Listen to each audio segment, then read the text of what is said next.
Mercredi 19 novembre 2025, l'Assemblée générale des Nations unies a adopté une résolution sur la trêve olympique pour les Jeux olympiques et paralympiques d'hiver de Milan-Cortina 2026, intitulée « Construire un monde pacifique et meilleur grâce au sport et à l'idéal olympique ». Cette résolution exhorte les États membres de l'ONU à respecter la trêve olympique individuellement et collectivement dans le cadre de la Charte des Nations unies. Selon le site web des Jeux olympiques, la trêve olympique est un cessez-le-feu et une protection garantie pendant la période de compétition, mettant fin au conflit 7 jours avant le début jusqu'à 7 jours après la fin des 14e Paralympiques d'hiver. La résolution appelle tous les États membres de l'ONU à coopérer avec le Comité international olympique (CIO) et le Comité international paralympique dans leurs efforts pour utiliser le sport comme un outil de promotion de la paix, du dialogue, de la tolérance et de la réconciliation dans les zones de conflit pendant et après la période des 2 Jeux.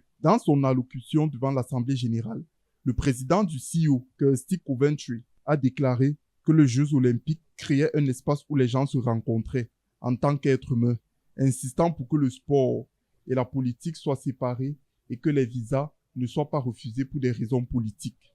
This is the spirit of the Olympic truth. Tel est l'esprit de la trêve olympique, un appel à mettre de côté ce qui nous divise, pour nous concentrer plutôt sur ce qui nous unit. Mais les athlètes ne peuvent y parvenir seuls.